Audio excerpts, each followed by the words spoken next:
Hello, welcome back to another vlog. It's been over a week since I updated everyone. It's almost feeling like a podcast episode. By the way, I love making homemade matcha instead of spending $7 or $8. I know inflation is really hitting, but when I started realizing how much I was spending on matchas, and matchas is just a new thing for me. I think it's because I kept getting all these different videos on TikTok. And then I saw that so many people were making them at home. And then I started going down this rabbit hole of how to make amazing homemade barista matchas at your home. Then I just started doing it. I was obsessed with cold ones. And then all of a sudden I was like, okay, I'm just going to do them at home. So it's my favorite thing. It's my second one today. But I do have to watch myself because I find that the more that I drink matcha, the more dehydrated I feel. So I always have to make sure that I'm drinking enough water. Also with my matcha because it shows up like I feel like my lips get really, really dry. So, anyways, I I got back from Denmark over the weekend, but during the last couple of days, I ended up coming down with COVID. Was not fun. Definitely a different strain that I was not prepared for. That thing when people say like one of the symptoms is not being able to taste anything or smell anything. Oh my gosh. Like I didn't realize that the reason why people felt that was because they had so much congestion. And when you have so much congestion, and I still feel congested, I sound congested. When you have that, you literally cannot smell or taste. And so the last week has been really hard trying to sleep, taking all different kinds of different medications for coughing, for the congestion that I have, for the sore throat that I had. It was, and today is the first day where I am out of bed. I've been able to take different meetings, I've been able to work, and I have a meeting later today at 6:30, which is kind of annoying, but it's with someone um in a different country. So it's just like, okay, I have to remember because I normally don't take meetings after 5 p.m. I just don't like to. I just like, especially it's not when I stop working, it's when I stop coordinating with different people. That's when I like to stop having meetings. But oh my gosh. Anyways, so much has happened. And I just really, really, really loved my trip. I definitely felt like there were certain things that it made me think about in the long term of, oh, where do I want to live? Denmark has such amazing benefits. But I do know my partner and his career and the trajectory of it really matters for him to be in the US. And so it's like, okay, I'll just put that dream on hold for now. But it just sounded amazing being able to raise children there, being able to get subsidies from the government, actually knowing that you live in a country where the government actually supports you and you can feel it. So there's no problem with giving taxes. Whereas here it's like, okay, it just really doesn't support you to have children. Corporations don't, as well as the government. And then there's this whole thing about how there's this shortage of women wanting to have babies, and you wonder why. It's like we're not supported. We get the short end of the stick. And so like why? And you see all these movements, like what is it? Can't even remember. It's like that movement in Korea where women just are choosing to opt out of like being in heterosexual relationships because one, they're fed up with men there, and two, it's just like why? um, and so I can definitely understand that. And I think the older that I get and just seeing a different perspective and worldview of how the government can actually support you, how you can have family, it just really made me think about, oh my gosh, there's just so many different ways in which to live your life. And if you have an opportunity to live your life in a better place, then why not? It's kind of like how my parents, they emigrated from the Philippines and they came to America because it gave them better advantages. Or it's like, emigrating from the US and going to another country that has better advantages for you and your children and benefits for all of that. But yeah. Anyways, today I want to talk about a really funny thing that happened. I created a couple of videos on it already, but it was the lesson that I learned today. And I think what I'm going to do is anchor and ground my vlogs on different spiritual lessons that I have. And this one might be a little bit short just because it's like when I'm quiet by myself, then all of a sudden I start talking and then I get more winded than usual just because I am still sick and I can hear myself right now, how nasally and congested I sound. I'm just like, okay, I need to stop talking. And I even found myself in a meeting earlier today where I was speaking to it doesn't matter who I was speaking to, but I just felt her talking at me because I just could not have the capacity to comprehend what was going on. Even yesterday when I was talking to my mom, I was FaceTiming her and she was telling me about all these different things that she wanted to give me for my home. And I just told her, I said, I can't listen to you right now. It's not even registering in my brain. This is too much for my capacity. And so as I'm talking about a minute, I'm just like, okay, I'm done. I just let me just do quiet work, be by myself, all of that stuff, or even just do short form content. I can do that.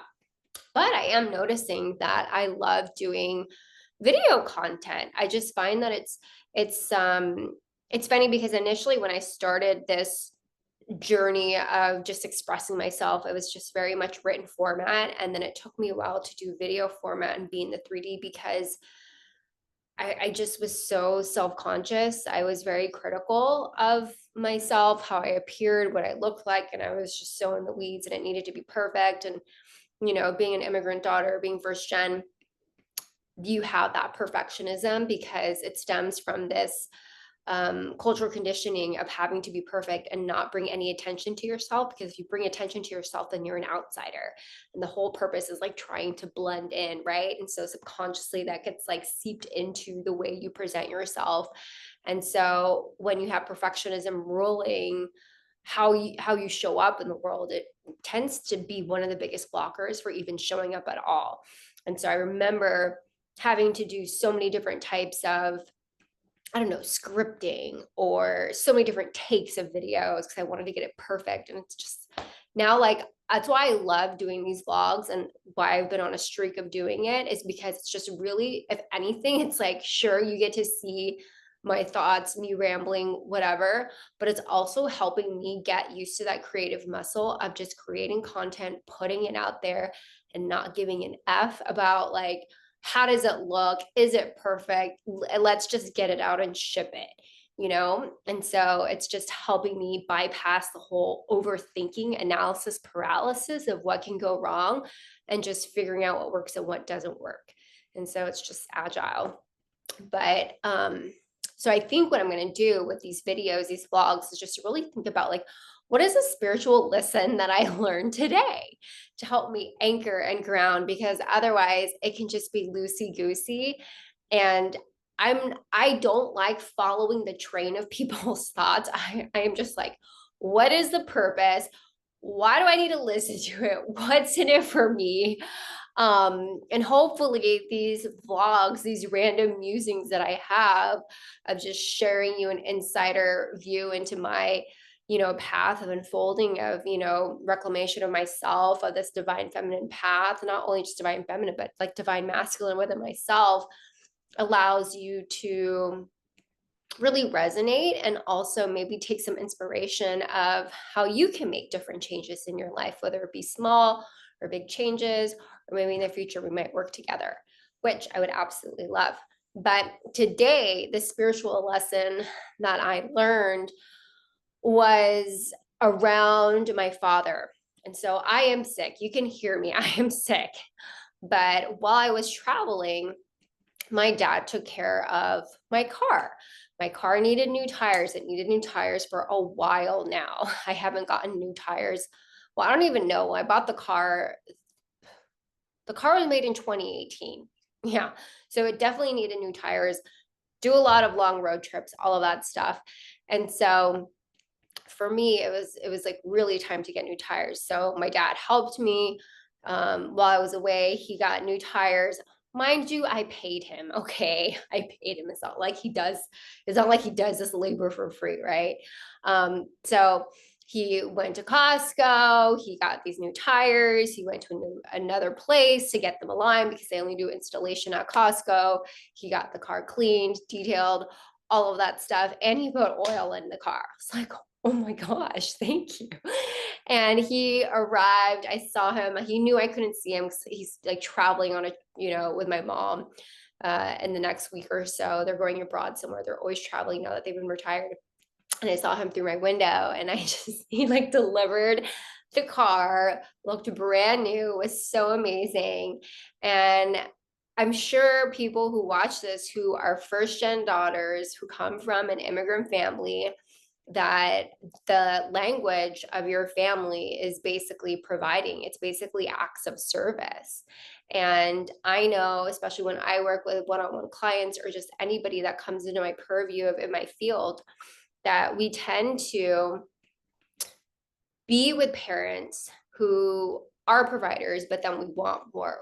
Like, we're really working on our emotional needs. And so we try to get our emotional needs by people whose love language is acts of service / providing. And so when people have that love language, we're trying to create this dynamic where it won't be able to exist because we're not meeting the people where they're at. We're not really understanding them from the reality and the perspective that they're coming from. And that's why I see a lot of people get into this delulu idealistic dynamic where it's almost like, okay, I know I can change this person. I want, like, the potential of them is like because they just need to work on their fears or do the inner work or whatever, and then they'll be emotionally available. And it's like, we can't change people unless they're willing to change. And so this is in relation to our parents, right? The parental dynamic. And I think once you I don't analyze it, but once you become aware of that, that is when you have the power, because you understand, like, oh, okay, I can accept this. I'm aware of it. I can honor the fact that maybe their love language is doing acts of service, or I can berate them for not being emotionally available to me and giving me that like love and attention and all that stuff that I wanted as a kid, whatever. And so, not whatever, but you get the idea. And in that moment, you get to choose. Do I get to honor the reality of what's in the present moment, what's in my face, or am I going to try and, put this intention of what I want them to be, even though they might not be able to live up to those expectations? And so when we learn to free other people from the expectations that we have, then it allows us to actually have a relationship that's built on truth and honesty, right? Like, imagine if you're in a relationship and someone just kept coming at you and saying, you're not doing this right, you're not doing that right, da da da da da da. And I see this happen a lot with people, especially when women are like with men that aren't emotionally available, and they're just like, you're not doing this. Da, da, da. It's like, well, regardless of whether they're emotionally available or not, no one likes to be criticized 24/7. When you're being criticized 24/7, you are being diminished, whether you're emasculated, whether you're like, you just be reduced to a small amount, a sliver amount, like your confidence just drops. And so no one wants to be around that energy. And that's why, relationships often split, or it just becomes this toxic dynamic. And so when I had that moment today, and I've come very far with my family, I've come very far with them. And so when you think about it, it's just like, oh, okay, like, finally understand their love language after 38 years. I get the lesson. And it just creates a better relationship, a better dynamic. And so when times happen, when I do get triggered, I I know not to go to the source and get mad at what's happening, because it's up to me now as an adult to invoke my own inner mother and be able to say, like, okay, what can I do for you? And then again, you can like explain it to your parents or something. If you have like an amazing relationship with them, you can explain to them what you didn't get or whatever, or what it reminded you of, or maybe go to therapy, talk about it with your therapist, do a little transference with your therapist. I don't know, do dream work, do journaling, whatever, all that stuff. But it's like, it's letting people off the hook, but it's not necessarily bypassing, but it's learning to forgive in a way that allows you to integrate and embody the lesson, right? Because if you put your healing and if you put forgiveness in the hands of other people, like not conditioning, but dependent on them, if they change, you're going to be waiting forever. You're going to be waiting so long. And so that's why I like working in a way where I learned to rely on myself, but it's not necessarily a defense mechanism. It comes from a very empowered place of I'm taking direction. I'm taking on a new challenge of learning to grow in a different way as opposed to waiting for other people. It's the same thing of like doing internal validation versus external, right? It's being able to put yourself in the driver's seat and say, I can help myself and I can create change in my life without having to wait for other people to change as well. Right. And so that was just a huge lesson today. And, obviously I had mass when I was talking to my dad outside, and, he gave me, so in addition to that, he gave me cough medicine, just like any type of medicine. And obviously I can go to Amazon and I can order that stuff, but he chose to bring it to me. And that just shows you like, oh, okay, like he just shows that he loves me in a different way. And it was funny because my partner came home, he said, oh my gosh, that is not my love language. I can't believe your dad did that for us. And I said, yeah, of course. That's just what he does. I just expect that from him. And that's what I've learned to do. But just because you expect certain things from your parents doesn't mean that you can expect the same thing from your partners. And so that is kind of that's what happened. And my partner said, oh, well, mine's quality time. I'm like, okay, no. And that is something that I have to learn because as a Black cat, I am just like, and mine is actually words of affirmation. So I love, love, love when people share their affection. I love